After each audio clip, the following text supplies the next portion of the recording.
Good morning, all of you. Today we will start with Good morning, ma'am. a Good new morning, ma'am. good morning, Good morning, ma'am. new chapter in history, the national movement. Open your books to that chapter, the national movement.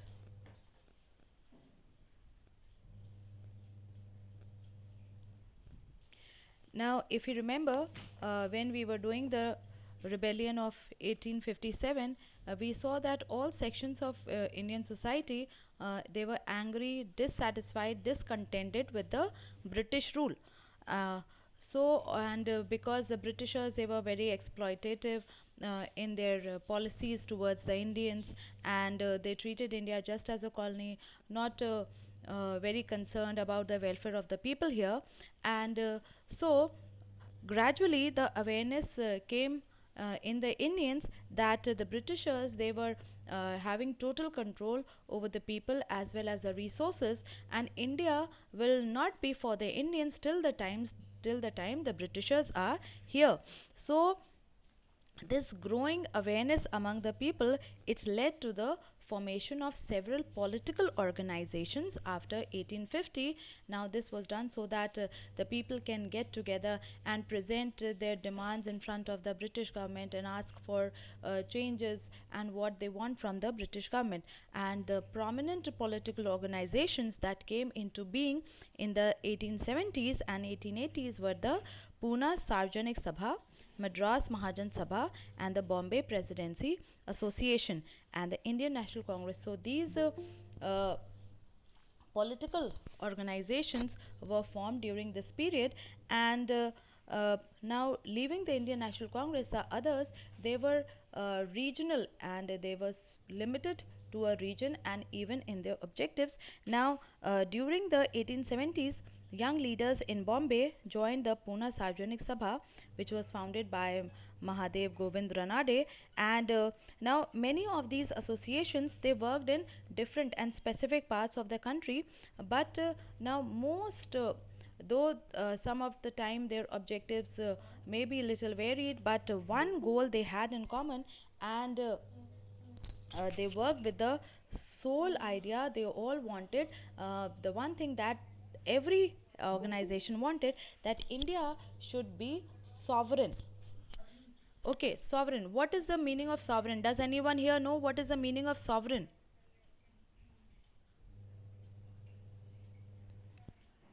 The Indian preamble, Indian constitution says that India is a sovereign nation. What does sovereign mean?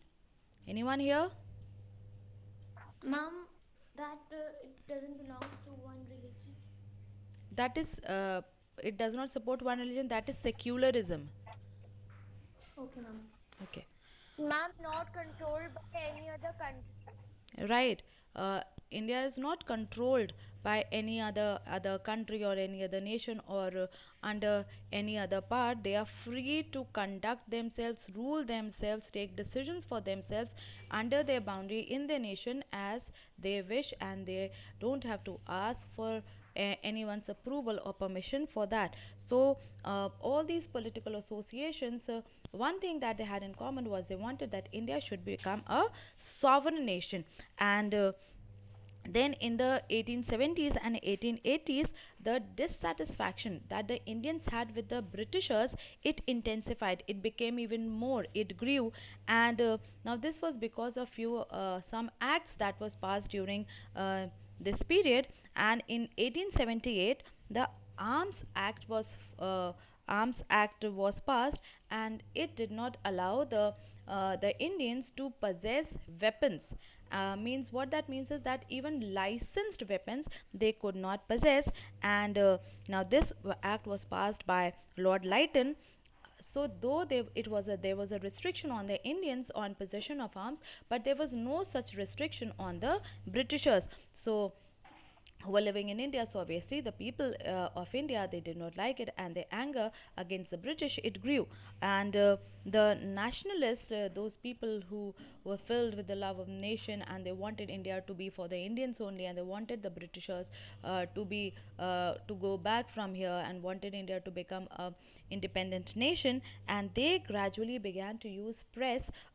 to arouse this national consciousness, love for the nation, and consciousness that they all are one and united, and that they should come together and fight against the unjust British rule. And they started to use the press to spread awareness among the people and to criticize the policies of the government. And now this turned the British government against the Indian press, and they decided to curb the freedom which the press was enjoying. And so, in the same year, that is 1878, one more act, that is the Vernacular Press Act, was passed, and this act put severe restrictions on the working of the press. And according to this act, the British government officials, they were allowed to go through the content that was going to be published, and if they found anything that was objectionable in its printing, so then they could confiscate the newspaper, the machinery, and the press, and everything. And they could lock the press also. And so now this was taking away the rights of the people and the rights of free press. So the people obviously grew more angry and more discontented with the way the Britishers were ruling here. Now there was one more reason. Now the Indian magistrates, they could not judge cases involving Europeans, whereas on the other hand the Europeans could judge cases involving Indians, but the Indians could not do so. So Lord Ripon and his law member C.P. Ilbert, they wanted to end this unjust practice, and therefore in 1883 Ilbert introduced a bill according to which the Indian magistrates, they could also judge cases involving the Europeans. Now the Europeans living in India, as soon as they heard about this bill, all of them started to protest against this bill, and the protest grew so much that Lord Ripon, he finally had to yield to their demands, and the bill was taken back. It was not passed. And now according to this new rule, Europeans, this was not passed, but still some changes were made, and according to those changes, the Europeans, they could be tried in a district magistrates court. And when they if they were tried, then they could ask for a jury, and this jury was to be made up of half of Europeans. And so though the Ilbert bill could not be passed, but it made the Indians realize that they could never expect any equality from the Britishers, and they came to realize the racial attitudes of the Britishers that they had towards the Indians. And indirectly this Ilbert bit, it fanned the patriotism and nationalism among the Indians to more extent.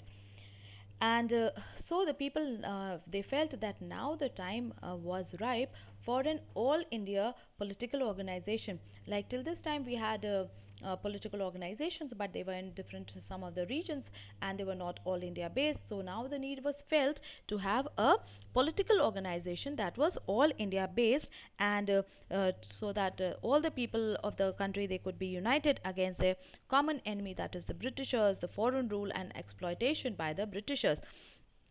So with that objective in mind, the Indian National Congress, it was founded in 1885 with the objective of getting a greater share in the government for educated Indians. Now the number of Indians in the administrative services, it was very less, and so the Indians wanted that there should be more number of Indians in the governing body, so that some policies may be passed for the welfare of the people here also. And so initially the Indian National Congress, it was not very opposed to the British rule, and the Congress during its early years, they met once during a year, during December, once a year during December, and to have their annual session. Now, the Indian National Congress, it was established by Allan Octavian Hume. Sometimes you call A.O. Hume, but it is for the full form is Allan Octavian Hume, and so he brought about the first meeting of the Indian National Congress, and this was with the approval of Lord Dufferin, the then Viceroy here. And W.C. Banerjee, he was the first president of the Indian National Congress, and the first session of Indian National Congress, it was held from 28th to 31st December 1885, and it was attended by 72 delegates, and some of the prominent leaders who attended this or some of the important or the prominent leaders during the early years of the Congress were Dadabhai Naroji, Badruddin Tyabi, Firoz Shah Mehta, Surendranath Banerjee, Ramesh Chandra Dutt, Anand Mohan Bose, and Gopal Krishna Gokhale. So these were some of the prominent leaders during the early years of the Congress. Now, the people who led the Congress during its early years, they were called as moderates. What do you understand by the word moderate?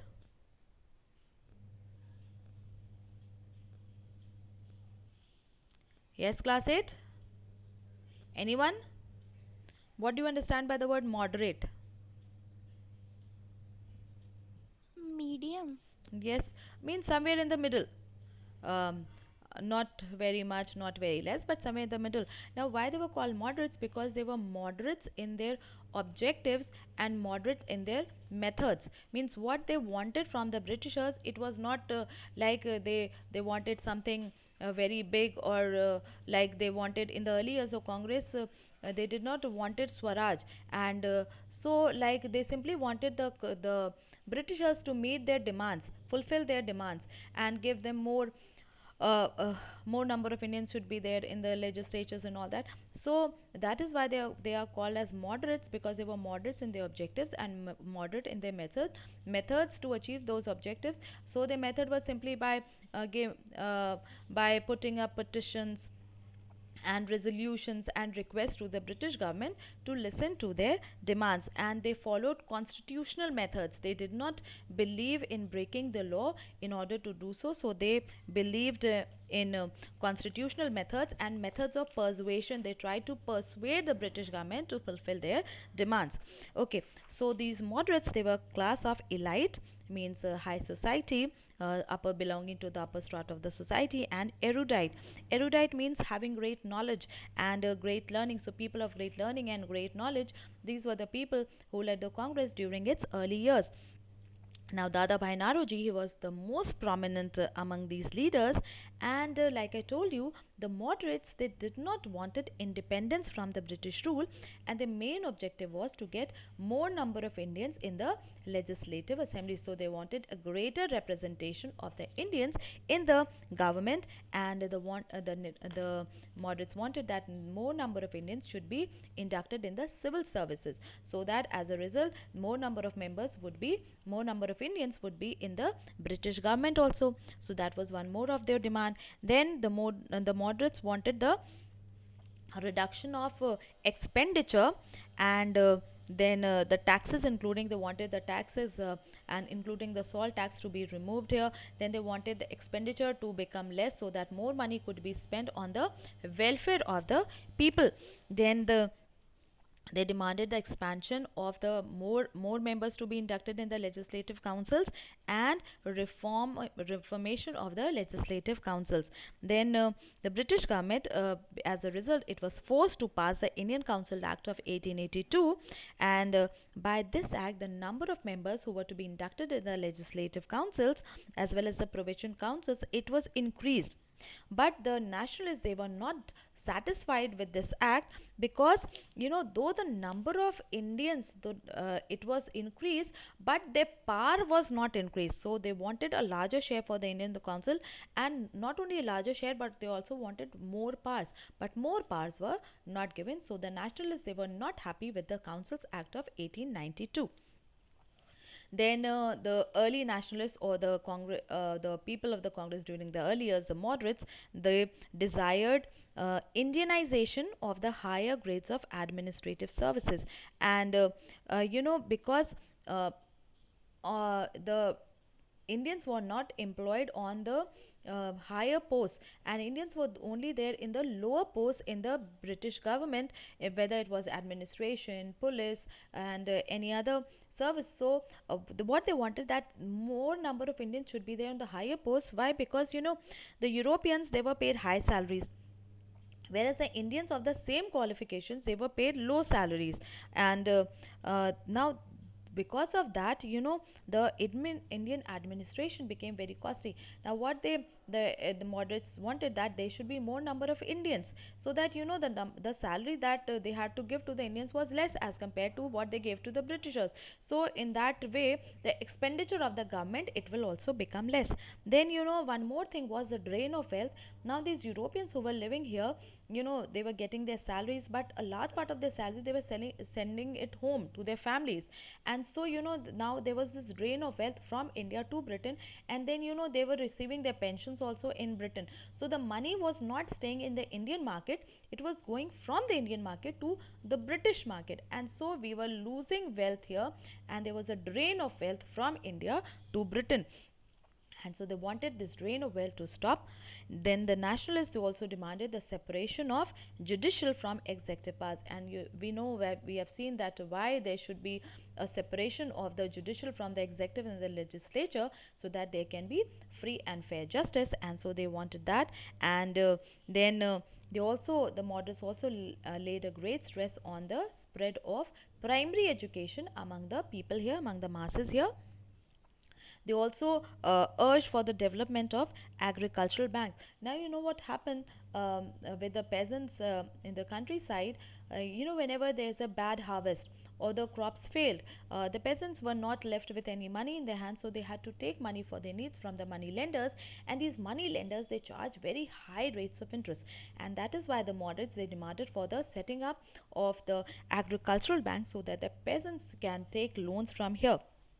Then they also demanded for the extension of medical and health facilities, and they wanted the police system to be more efficient and popular with the people. Means their working should be so good that it could also become popular with the people.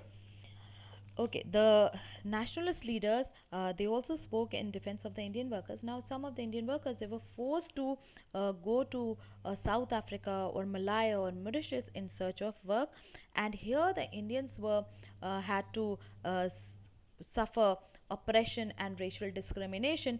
Like we already know that in South Africa, the system of apartheid it was on, and the white rulers there discriminated the blacks on the basis of color. So they followed this system of racial discrimination and segregation. Segregation is having everything separate. Means for the blacks and for the whites, they could not use the same transport, and they lived also in different areas. And the clubs and the churches where the whites went, the blacks could not go, so there was segregation also. And apartheid was a system of racial discrimination. Means the blacks were treated badly, they were ill treated because of their color and because of their race. And so that is why they did not wanted the Indian workers to be forced to go to work in other places. Then the moderate leaders also wanted to develop a public awareness among the people, because towards the unjust nature of the British rule.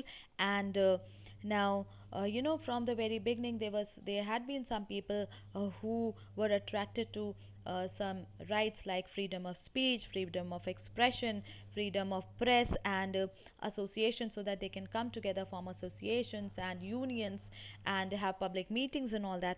And so these people who were attracted to all these rights, they wrote in newspapers to prove that how the British rule was leading to an economic ruin of the country. And they criticized the British rule in their speeches also. And they felt that the Britishers, they had no respect for the ideals of freedom and justice. And that is why and they felt that the British no no they felt like I said that the moderates, they did not wanted freedom from the British rule, and they felt that the Britishers, they had respect for the ideals of freedom and justice. And so they would accept the demands of the Indians. It was just needed, what was needed was that they should present their demands in front of the Britishers to make the British government aware of the feelings of the Indian people. So like I said, the moderates, they were moderate in their demands. They did not wanted freedom from the British rule, they simply wanted these demands to be met.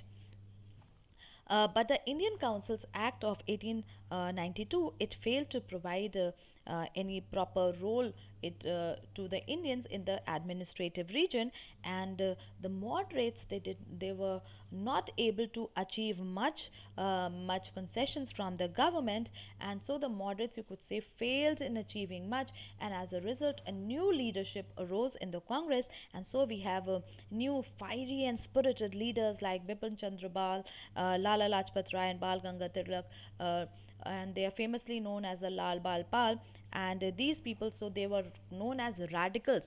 And so earlier we have the moderates, now we have the radicals, and in some books they are also mentioned as the extremists. And so these people were like you wanted to even use force. By force I don't mean violence, they were ready to use force, means pressurize the government by strikes and demonstrations, and trying them forcing them to listen to the demands of the people. And so they criticized the moderates for their politics of prayers. They said that the moderates simply prayed to the British government to get their demands met, and the radical mean those who want change, an overall change, a quick overall change, and so they emphasize the importance of self-reliance and constructive work. They wanted the people of India to be self-reliant, not to be dependent on others in an individual sense also, and also as a country. And then they also wanted constructive work here. By constructive work, what they meant was that the people should become better, like there should be spread of education and removal of social evils from the Indian society. And Tilak's famous slogan, Swaraj is my birthright and I shall have it, it became the source of inspiration for others. So, what we mean to say is that now new leadership arose when the moderates were not able to achieve much, and they were called as the radicals, and their main aim or objective was Swaraj. So, the objective of the radicals was Swaraj. Uh, we will continue with the partition of Bengal also today. Now, in 1905, the Viceroy Lord Curzon, he ordered the partition of the province of Bengal. Now at that time Bengal was the biggest and the richest Indian province, and it included Bihar and parts of Orissa also. And now the British, they divided Bengal and said that they were dividing it because of administrative reasons. They said that the province is so big that they are not able to govern it properly. But the real reason was to weaken the national movement in Bengal. The national movement being very strong in Bengal, and the Hindus and the Muslims together, they came up united to fight against the Britishers, and they wanted to stop that, wanted to sow seeds of disunity among the Hindus and the Muslims, and this they tried to do by dividing Bengal on the basis of religion. So what they wanted, the division was planned in such a way so as to means create a division between the Hindu majority areas and the Muslim majority areas. And this partition, it really angered the Bengalis to no end, and so the streets of Calcutta, they were filled with the cries of Vande Mataram, and which later on became the national song. Now the Bengali leaders, they knew that simply having demonstrations and public meetings, it is not going to achieve much, and so they came up with two new methods of protest, that is boycott and Swadeshi. Okay, can anyone tell me what does boycott means, what does Swadeshi means? What is the meaning of boycott? Anyone here knows? Yes, ma'am. Yes, beta. Ma'am, to like boycott is to avoid or like ban a thing for themselves, Mm-hmm. and Swadeshi means which is made in our country only. Okay.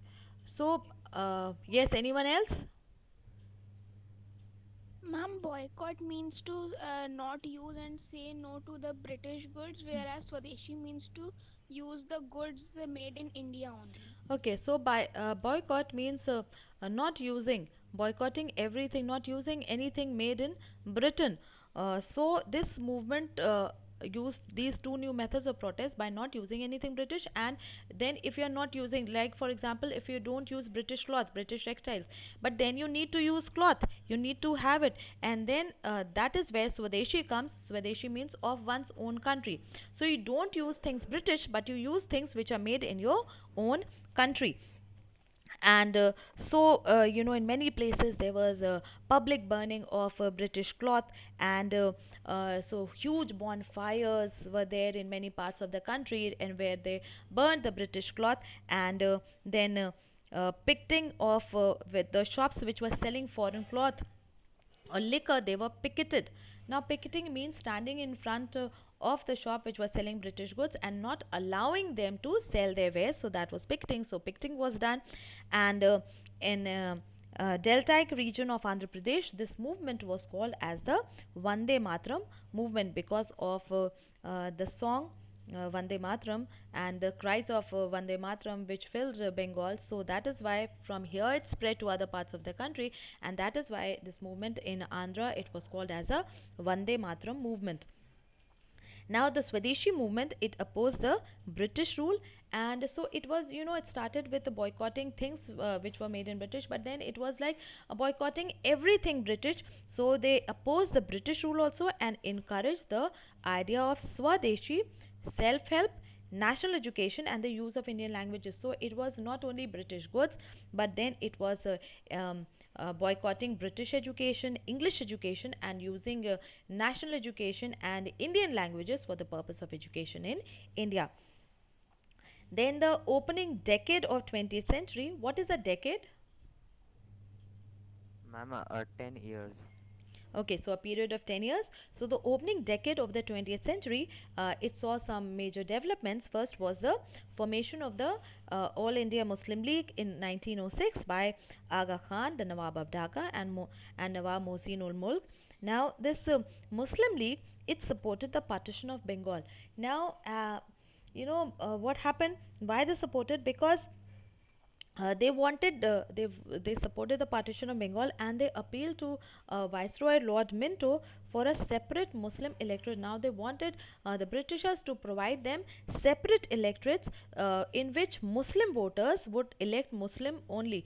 Now normally we have when we have general elections and all that, and general electorate. So what happens? So many people belonging to any caste, any religion, they could contest elections from a constituency, and all the people, irrespective of any difference that they might have of religion, caste, gender, and all, they could vote for any they wanted. But separate electorate for Muslims would mean that Muslim candidates would be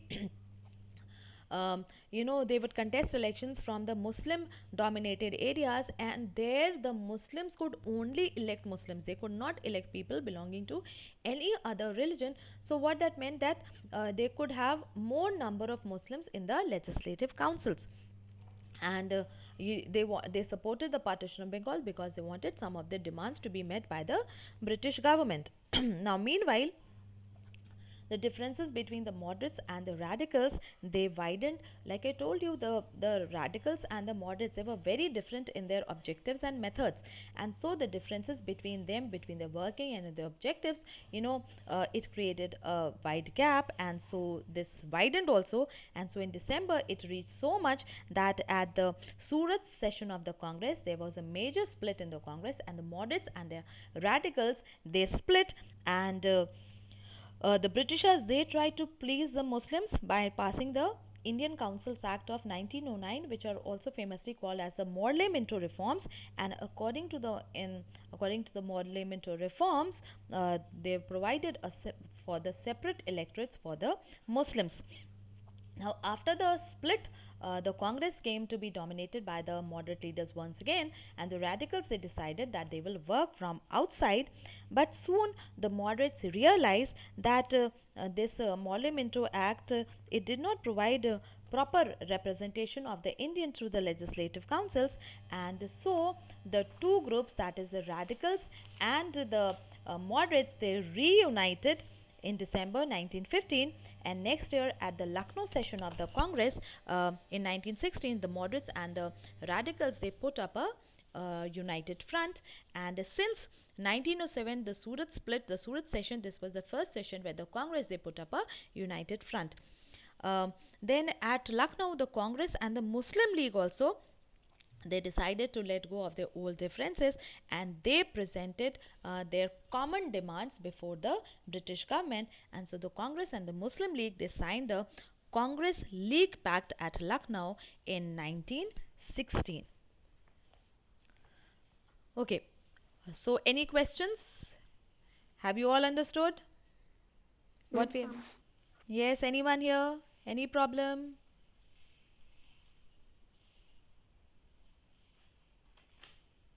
Understood all? Yes, class 8? Yes, ma'am. Okay. So I think for today we'll stop here.